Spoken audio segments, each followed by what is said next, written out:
Hello viewers, we are doing NCERT Math Solution. This is class 9th, chapter number 1, number system. And now we are doing exercise 1.3. Coming upon question number 2. This is question number 2. You know that 1 upon 7 is equal to 0.142857.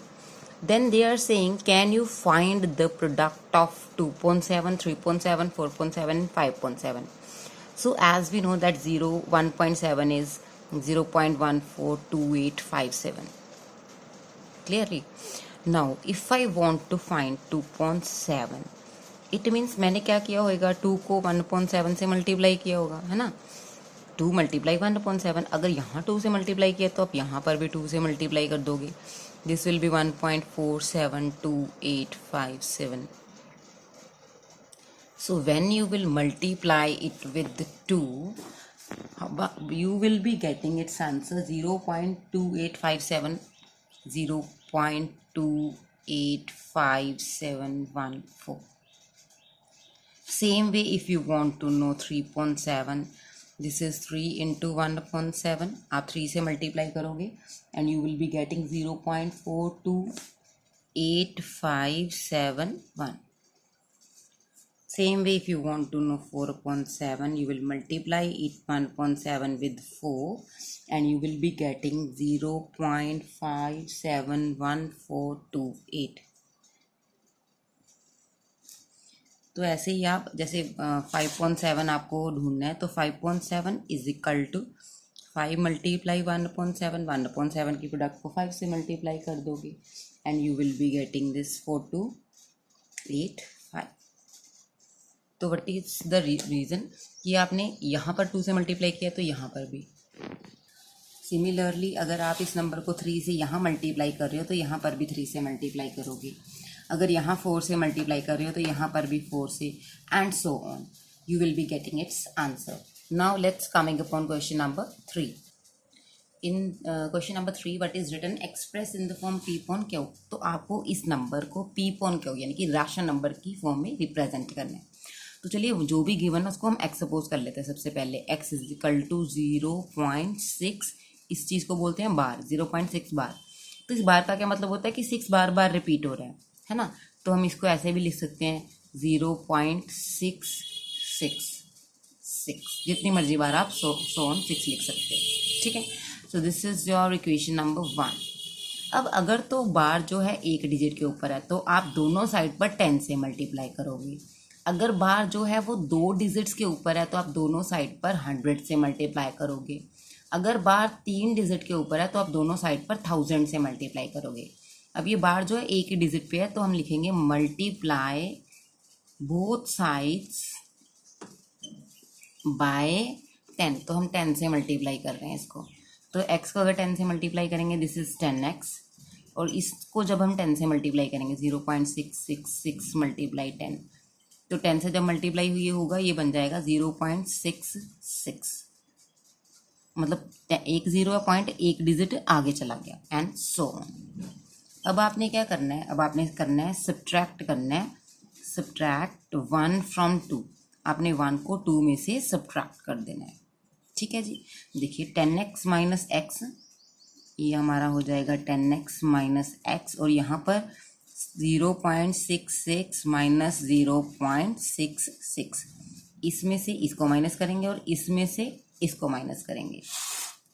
तो अब देखिए 10x minus x this is 9x. और इसको जब minus करेंगे 6 minus 6 0, 6 minus 6 0, 6 minus 0 6. तो you need to find value of x. This is 6 upon 9. Cancel the term. 3 2 6, 3 3 9. तो x की वैल्यू क्या आ गई हमारे पास 2.3. I hope this question is clear to you. Now coming upon question number 4. Question number 4 is same as question number 3. Express 0.999 in the form P upon Q. ये कह रहे हैं कि आप आंसर से सरप्राइज होगे जो आंसर आ रहा है. तो देखिए हमने क्या किया था सबसे पहले. x इज इक्वल टू ये देखिए 0.999 ऐसे कुछ है हमारे पास, है ना. तो अब देखिए इसको हम कैसे लिख सकते हैं. और x इज इक्वल टू 0.9 बार, क्योंकि 9 ही रिपीट हो रहा है ना.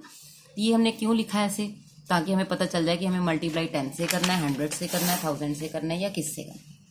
तो अब देखिए दोबारा से लिखते हैं x इज इक्वल टू 0.999. तो मल्टीप्लाई बाय 10। हमें अब किससे मल्टीप्लाई करना है, 10 से।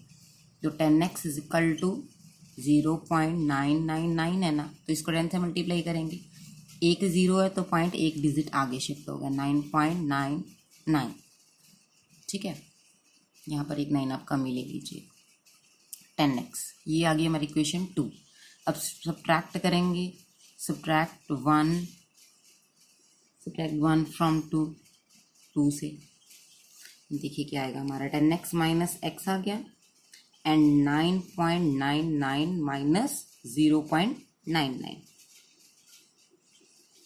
ये आ गया हमारा 9x इज इक्वल टू 9। तो यहाँ पर हमारी x की वैल्यू क्या आ गई, 9/9, this is 1। I hope this question is clear to you because third and fourth question both are same. Now let's coming upon question number 5. Question number 5 में इन्होंने हमें पूछा है कि what can be the maximum number of digit in the decimal expansion of 1/17। ये कह रहे हैं कि 1/17 की जब आप लॉन्ग डिवीजन करोगे तो आंसर में कितने, यानी कि क्वेश्चन में कितने डिजिट आएंगे। लाइक ये देखिए, आप 1/17 की डिवीजन करोगे, ये पता ना कि ऊपर वाला न्यूमिनेटर अंदर आएगा।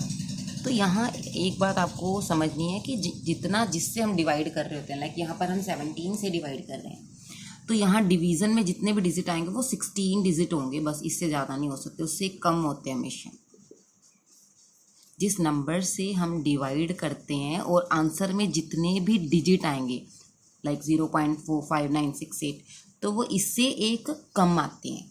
ठीक है, so the maximum number of, इन्होंने हमें क्या पूछा था, maximum number of digits will be 16, क्योंकि हम जिससे डिवाइड करते हैं उससे एक कम होगा हमेशा। तो अब इसके बाद आप इसकी लॉन्ग डिवीजन, इनको डिवाइड करके दिखा दीजिए। 1 को 17 से आप डिवाइड करेंगे। अब यहाँ देखिए, जब आप ऐसे करके 17 को इससे डिवाइड करेंगे तो आपके यहाँ पर ये देखिए 16 डिजिट ही आएंगे। आपने कब स्टॉप करना है डिवाइड करना, जब आप जिस नंबर से डिवाइड करना शुरू हुए थे, 1 को डिवाइड करना शुरू हुए थे, रिमाइंडर में वही 1 आ जाए। ये वाला नंबर जो है 1 और जो रिमाइंडर में 1 बचा है वो सेम हो जाए, तब आप डिवाइड करना छोड़ देंगे और आप काउंट करेंगे कि क्वेश्चन में कितने नंबर ऑफ डिजिट है। I hope this question is clear to you. Now coming upon next question. Now coming upon question number 6, look at the several examples of numbers p upon q।